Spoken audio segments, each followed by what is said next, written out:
If you ever worked on a major infrastructure projects, you know how quickly things can spiral. Delays, budget blowouts, political pressure, stakeholder headaches. In this episode, I sit down with John Szmajda, an industry veteran with 45 years of experience, delivering massive projects like Sydney Metro and mining infrastructure for clients like BHP, Rio Tinto, famous names, goes on and on. You may be an organisation that's delivered projects for a government instrumentality, 20% of them were over budget, but the government has ways of dealing with those sort of issues. But if you've got a private sector client, it is dangerous then to exceed the time or the budget because he can... We take a brutally honest look at what it really takes to deliver a large-scale project successfully. And John shares the 5 things every project needs to get it right. This episode is packed with practical insights you can take straight into your next project. Let's get into it. So about the delivery of large-scale projects, John, the 5 areas that you have identified here. First one and foremost is the business case development. I understand you have been doing, I remember 2010, 11, 12 and 13 that we were working together. You were basically in charge of developing the business cases and pulling them together. Tell us a bit more. Why is it important, in delivering of a large-scale project, diving into a business case and having a good and robust business case in place before doing anything else? Well, it's important for a number of reasons because it's a bit of a case of if you don't define what you want at the beginning, you're not quite sure whether you've actually achieved it at the end. The way I'll cover the business case development aspect here, major projects are delivered either for government instrumentalities or for private clients. And there's a bit of a difference in the way those two groups address their business case. If a government, whether it be a state or federal government, decides to build a major highway or bridge, then they have to go through some processes on getting those cases approved and getting the funds approved. It's a similar thing for private clients, but the private client usually has control over the funds much more tightly than what the government does. You'll probably know that many of the government projects such as the light rail are often well over budget and well over time, and that's not what we want in delivering successfully. I'll do a quick sort of indication here of the sort of processes that you have to go through for generally what applies for both of them. The first and most important one is to assess the viability and practicality of the project. I guess that's important because, for example, in the government projects, they have got a limited amount of budget on a state level or on a federal level or on any level per se, and there is always competing priority with the different departments that which project goes ahead and which project needs to wait. Are we going to build a new hospital, or are we going to build a new school, or are we going to allocate it to defense? We don't know, but preparing that robust business case articulates that, okay, which of these projects are going to get a priority and which one needs to wait, isn't it? Yeah, it's a good point, and it's a very, very similar process that private companies do. So as an example, a couple of the clients I've had are the big miners, which is Rio Tinto and BHP. Both of those organisations have what they call a pipeline of projects, and that means that they have a number of projects in different countries that may or may not go ahead. And in order to prioritise which one they will get their maximum return on investment from, they don't care if it's a gold mine in Western Australia or an iron ore mine in Brazil. It has to have the best return for the amount of capital that they spend. The process is similar in that you've got a number of competing projects that people would like to have go ahead. With the government projects, it's often politically driven. So, for example, there's an election coming up and there's a number of projects that are likely to proceed in the western suburbs of Sydney because there's a lot of voters out there that would vote a particular way if they got projects authorised in that particular area. So the process is similar. And so what I'll do quickly here is just go through, first of all, the items that you must consider for assessing the viability, and they are technical. Is it possible? Do we have the technology? Financial, is it going to get approved because the numbers stack up and you will get the amount of money authorised, be it for the government or the private organisation? You have to do an environmental impact statement and satisfy all of the requirements of a legislated environmental study which considers all of the aspects which may or may not affect it proceeding. The economic aspects, and as distinct from financial, what I mean here is that the political or the stability of the country in which the project is going to be built often has an impact on whether or not the risk is considered to be excessive. So if you want to build a road in Guinea versus building it in Sydney, there'll be different aspects considered. And lastly, there are the legal aspects. I'm not a lawyer, so I'm not going into the aspects, but that's one of the considerations. Once that the viability has been considered, you then have a couple of different ways that these two different groups address the aspects that have to be. So I'll just quickly cover the government ones. And so in the government, you have to define the scope of work of what the project is going to be, and that has to be done in as much detail as is possible. So if you're going to put a new light rail through the centre of Sydney down George Street, you have to consider all sorts of aspects of what that impact will be on all the environment. It'll affect all the people in the shops around it. It'll be greatly affected by what could be under the surface of the road that you're going to dig up, because we had trams in 1968 and they probably left the tram tracks there and just tarred over the top of them, as they did find out.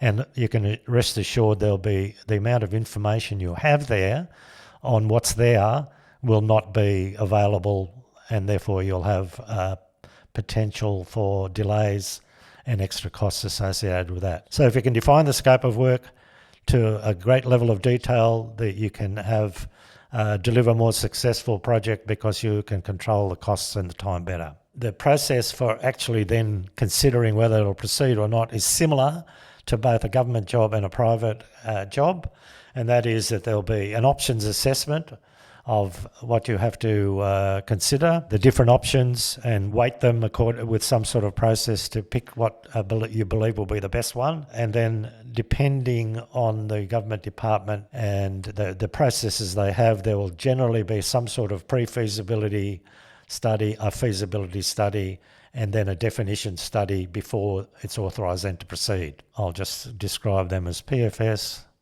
pre-feasibility study, feasibility study, and definition. The point I'd like to make here is that majority of this pre-feasibility study and feasibility study depends on how big the projects are. Of course. Could go for months or even years. I remember for Sydney Metro one or some of the other projects, it took some time, years really, to complete the feasibility study, because the price tag attached to this and what's going to be asked from the government to basically give the related agency the envelope is such a big number. So Yep. Project team, or let's say the feasibility study project team, they cannot just wrap it up in a month. Sometimes in some cases for years really, to as John said earlier, evaluate all the options, going through the different scenarios, and having a robust cost estimate attached to it as well. Yes. And then see what's the viable option. Yes, as I said, the private sector processes are fairly similar to the government ones. And some of the big companies, and I'll talk just about large resource projects, for example, the big organisations will generally describe the scope of what they would like to have, what the end result needs to be, and then they will define that over a period of time through they usually have a stage before the pre-feasibility called the conceptual study, and this is where you basically describe the full concept of what the end result is going to be in the project. It can be a performance-based one which says, I want a power station and it's got to generate this much electricity, and in sufficient detail so you can then go through and describe in a pre-feasibility study what the main components are, the level of detail that you know at the time, and an estimate to a much lower degree of accuracy than it will be for the subsequent stages, which are the feasibility study, and then ultimately the one that will be in a sufficient detail in both what you're going to do and what the costs are and the degree of estimate accuracy is called the definition study. And the definition study degree of accuracy varies, but it usually is within plus or minus 10%. So if you say it's going to cost $1 billion, you want to deliver it within from 900 million to 1.1 billion. So just before I leave point number one, the important factors to remember are that in addition to the topics I've discussed there about the confirmation of the scope of what you're going to do, another consideration is risk assessments. What are the chances of certain things going wrong, which end up costing more or taking longer to do? The other factor is what contract strategy you want to use for development of the project, and there's a number of options for these, and they can be design only, design and construct only, private-public partnerships. You can then mix those up. There's another method also that you can use where you basically align the contractor and the client's needs and deliver it in a joint delivery method called an alliance. That's pretty much it for point number one. So I'll move now to point number two, which is stakeholder management. The thing about stakeholder management and definition and relationships is that for any large project, you don't just have the person or the organisation that delivers the project and the client. You have a whole lot of other stakeholders and interested parties to ensure that the project delivers everything that all of those stakeholders require. The important thing about stakeholder management is, like anything, you must define who all the stakeholders are. So basically a stakeholder identification. A stakeholder is any organisation or group that is impacted by or has an interest in what the project affects. These can be a number of groups. Obviously, it's the end client, the end user, who may be a different person from the actual party responsible for delivering the project. You can have a joint venture whose needs of both organisations need to be satisfied. You obviously have environmental groups that need their needs satisfied. One of the important things about stakeholders is you must define them all, and you must preferably, for a large project, prepare a stakeholder requirement specification. They must cover aspects for each stakeholder: the needs that they have, the goals that they have particular expectations which they want to have you satisfy. They have objectives. As an example, for a project that Ali and I were both involved in, which was avoiding creeks being polluted by water which was entering from an underground coal mine, where the coal was delivered to a power station, and the power station those two are obviously stakeholders. Environmental authority came along and said, you are using the water for cooling towers and processes, but you're then discharging it into a creek, and we've been and measured the pollutants that are in the creek, and they are beyond what is deemed to be satisfactory. So all of what you provide in terms of a demineralisation and a filtering type process must remove sufficient of those pollutants so that you can discharge the water downstream, and they may need to be delivered via a pipeline because the creek is near a dam which is quite a way down from where you're actually doing the process. So that's a good example of the fact that the expectations of each of those organisations need to be satisfied, so that when the project is finished, the end result is that you're getting water of acceptable quality being discharged into a waterway which wasn't being done before you spent the millions of dollars achieving that project. I remember when I was doing my PMP exam, So stakeholder management and also communication management was one of very important aspects of the project management. In particular, in big projects, we normally have a like communication people or even communication department per se that they are charged with making sure the right message and right communication will go to the stakeholders. They're going to be keep informed and kept in the loop about how the things are progressing and how the project is going to impact them. Not all the stakeholders are going to be a fan of our project. We know that. We sometimes have stakeholders that are trying to impact the project in a negative way, but the reality is that all of them, as John said, need to be identified properly and managed properly. What Ali's been outlining, I just noted a couple of items there, is that when the stakeholders have all been identified and you've identified exactly what their needs and requirements are, you have to then define what the process is going to be for engagement with the project team, because the project team is using their methodology to deliver the project via a set of rules. Some of those stakeholders may require a written report once a month. They may require face-to-face meeting for when issues are needed to be resolved, or to report back up the chain to their bosses. Lastly, but not leastly, it's very important that everything is documented. So you've got to verify, validate, and report in a manner so that if it comes along 5 years' time and raises an issue, you can demonstrate that everything that was done at the time achieved the end result. And regardless of it's a government-run project, state or federal, or it's a private project, it's really important really to do the documentation, verification, validating and reporting in a proper manner so all the stakeholders would be properly informed and know what's going on. We'll move on now to the selection of the right business partner. Number 3. Here we have a client or a government organisation that has a need for a particular large project to be delivered successfully, and he needs to obviously consider how he can select the right business partner which will give him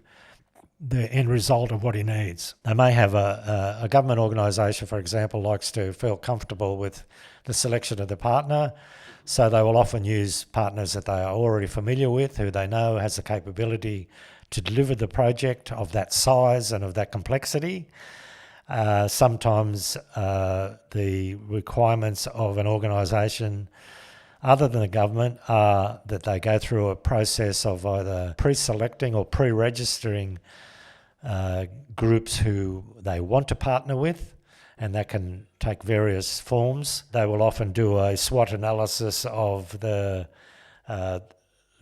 groups that they are considering, so they can select the strengths, the weaknesses, the ability to deliver that project for them, which makes them look good rather than run into problems and have to justify why they selected that partner. I would suggest that some of the things that need to be considered for selection of the right partner is their project management skills. If you're going to do $1 billion job or multi-billion dollar jobs, as a lot of them are these days, you want to make sure that the project management team that you select has the wherewithal and the capability and the past experience to do such a project. What that will often involve is maybe selecting more than one group to partner because some has particular skills or a size which complements a much larger organisation.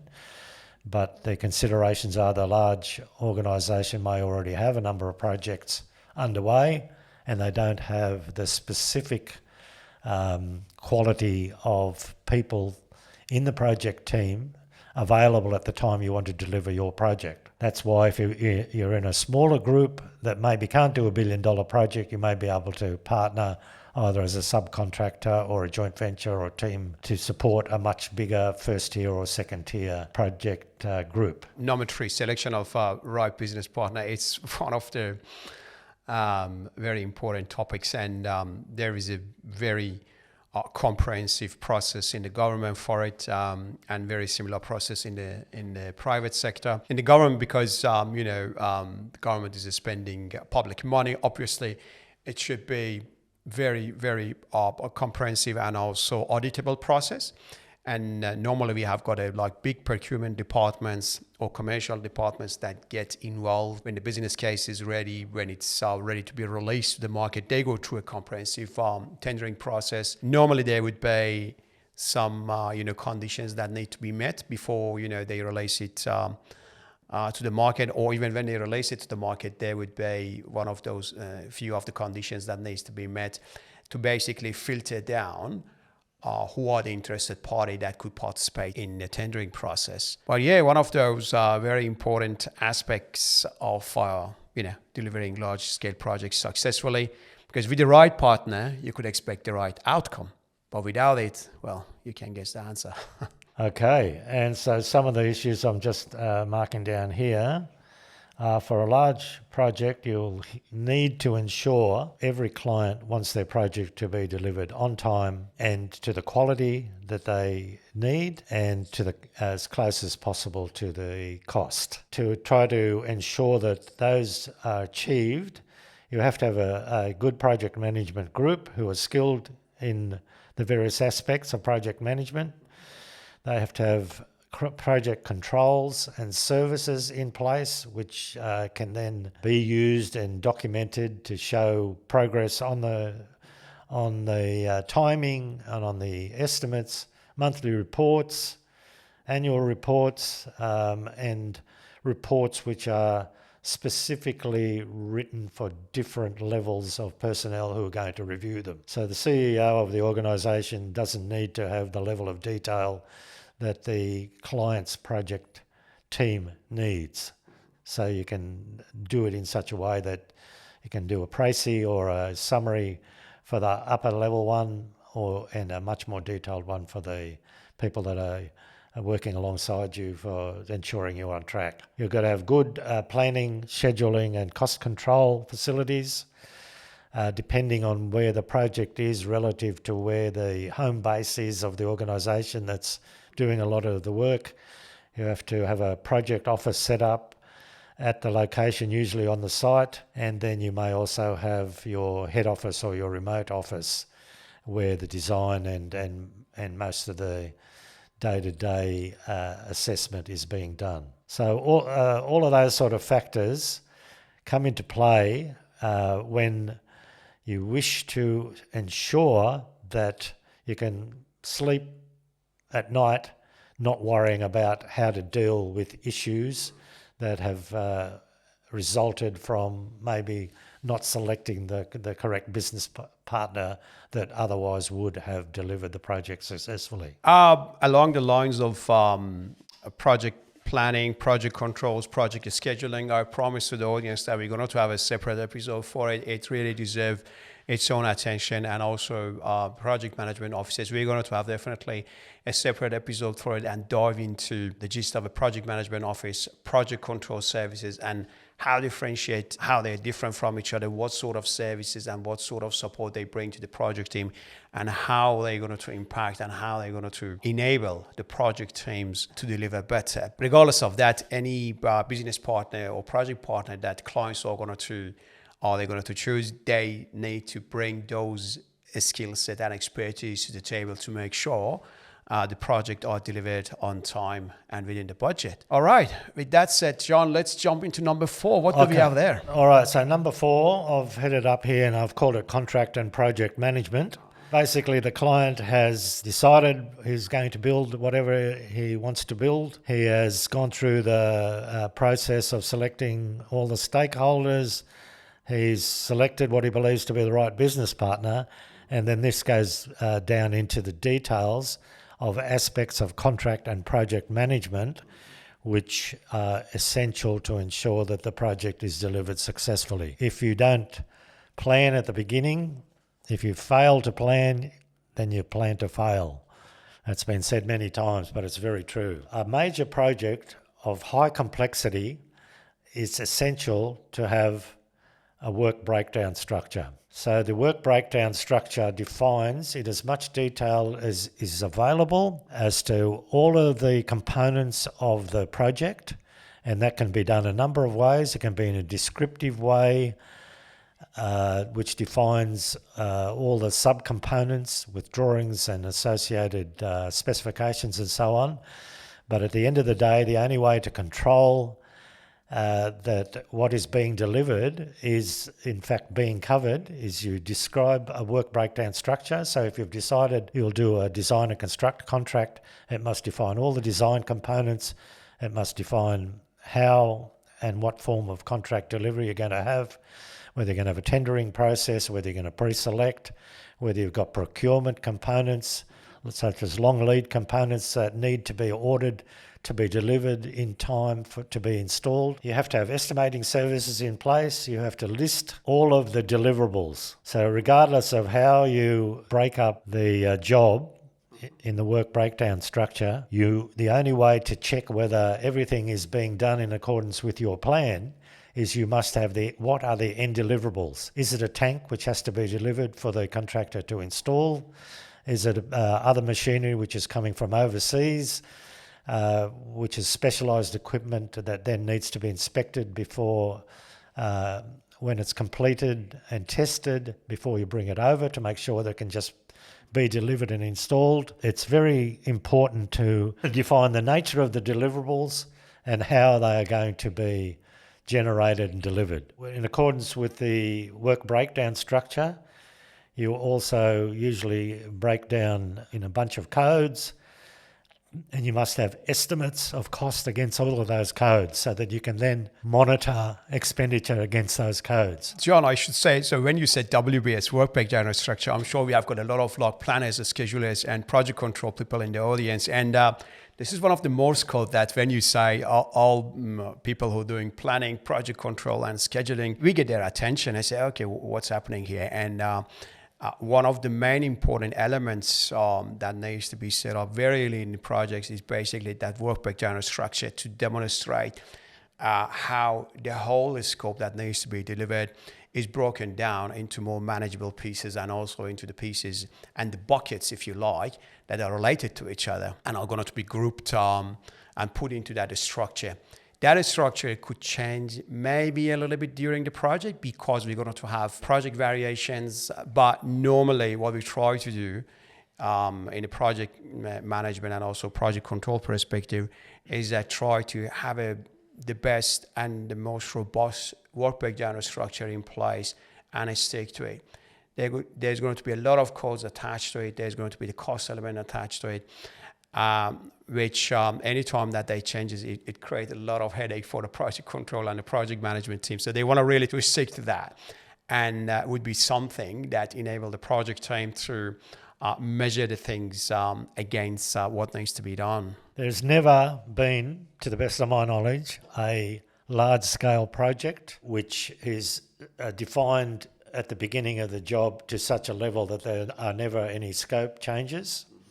Because what happens is that as the project is defined in more detail, people discover that either the process design requires additional items or the scope as defined isn't sufficient to achieve the end result of megawatts to be delivered or whatever it may be. You must ensure for a successful project that you have a system in place that defines the engineering scope changes, an approval system for getting them approved by the client before they're implemented, because at the end of the day it'll affect the cost and the time it takes to deliver. You must have very effective change management systems in place which monitor and manage those so that you can keep advising the stakeholders and particularly the client of what impact those changes have, particularly on time and money, because the client may choose to not proceed with certain aspects to save money and add them later if you still achieve fundamentally the end result. The last thing the client wants is a surprise. He doesn't want to find out that everything's, as far as he's concerned, all the reports have told him everything's going swimmingly, on schedule, within budget, and then he gets an advice that we need another $50 million to finish off the commissioning or whatever it might be. And the other important aspect is you must have a quality assurance system and an environmental management system in place that is effectively managed all the way through the project. About the change management, a little bit clarity around that. So in this context of the delivering project, when we talk about the change management, it's mainly focused on the scope change management. So we're not talking about the organizational change management. I remember a few weeks back, I was having a conversation with one of my colleagues, and there was a bit misconception about change management. So when we say change management, in this context, we're talking about a scope change management. For example, we need to do excavation. The contractor digs in and they find out there is a rocky ground in there, and it wasn't as a part of a scope that they need to deliver, which means now they need to bring heavy machinery in. And so this is a change, and this is a scope change. But when we talk about organizational change, well, that'll be a different category. Just to finish up on that one. Sure. Generally speaking, with large-scale projects, they are not always going from zero to a finished job, which they call a greenfield project. So you've got a bare site, you're going to build something, design and build something there. There are often large-scale projects which are called brownfield projects, where you've got an existing facility in place and you want to do a major change to that process, either by doubling its capacity or its physical size. And what you then have is an additional set of issues where things that are already there will impact on what you need to do to ensure that the end result is incorporated well into what's already there. So lastly, but just as important as many of the others, is item number 5, which is value for money. So despite the fact that all of those processes have allowed you to define a project fairly well, you've broken it up into how it's going to be delivered, all of that is well understood by the client. At the end of the day, most organisations or clients want to have the best value they can for their money. I think the government organisations actually have a test, you probably know the name of it, where investment. Yeah, ROI, that's what we're talking about. Well, value for money is a very important component in tender evaluation process. So anytime that we have got a big project happening in a government organisation and they want to deliver it, when they go through the valuation process, they always need to be able to demonstrate that value for money is basically delivered, for the certain amount of money that's going to be allocated to that project. Some government agencies have got a very robust process about it, and that process is going to be used when they're going through the selection process of a potential tender as interested parties that are going to put their application, a proposal for any tenders that's available. But yeah, regardless of we delivering in the government, value for money still is a big important issue also for the private sector. At the end of the day, there isn't indefinite amounts of budgets, so and every client definitely wants to get the best for the buck, isn't it, John? Yes, absolutely. Some of the aspects to be considered to ensure value for money is in your selection of your right business partner. It's important to have the history of successful projects being delivered by the proposed business partner. That history can be for both, depending on whether you're the private or the public sector. You want history of projects for that respective client. You may be an organisation that's delivered a lot of projects for a government instrumentality, and your record shows that 20% of them were over budget or over time, but the government has ways of dealing with those sort of issues. But if you've got a private sector client who has restricted budget and no availability to increase that budget, it is dangerous then to exceed the time or the budget, because he can implement either getting rid of you as the deliverer and pulling in somebody else, or he can cut back on the services or the scope of what he wanted to be provided, and you don't end up with a satisfactory result for either party. And you're unlikely to be welcomed back into tender on a project if you've not delivered what you thought, what the client thought he was going to get. Another very important factor is when the project team is selected, normally the client asks for the key personnel in the main roles, the project manager, the procurement manager, the controls people, whatever, to be specified. What will often happen is that in the desire to win the project, a partner or a business or contractor will offer their best people, and those best people may already be involved on other projects or will not be available during the time frame of the project. And so what they'll do is they'll put in their best people with their CVs, and then when it comes to doing if you're shortlisted and come to negotiating, they'll say, oh, the project manager is not going to be available, but we have an alternative who's just as good. And the client may have had that as one of the key factors that he was going to use because he knows the history of delivery by that particular project manager, and he can insist that that project manager be put in, or he can say, well, thank you, but unless you've got him available, we're going to have to look at number 2 on our list. So that's very important that those key personnel are to be provided. And if you're a smaller organisation, you can more or less have a pool of people who could be made available because all of your people aren't necessarily all fully employed, and you can move people around a little bit to satisfy the needs of a bigger project. On that one, so we have got some of tenders when it's released to the market, is that basically about the key personnel, and government agencies sometimes articulate and prescribe that you cannot swap and change the key personnel. So they need to be on the project and involved with the project all the way through of the project life cycle. So that is strategy and tactics that you, John, mentioned that for sake of just winning the job, some service providers or contractors or potential tenderers, they basically put their best people forward to basically win the job, and then when the job is won, then they come back, oh, sorry, guess what, we have got a project director or project manager or key people that are there. Some of them are not available because they're busy with the other jobs. In some of the contracts and tendering process, there is a strict clause around that you cannot swap and change, in particular key people, right?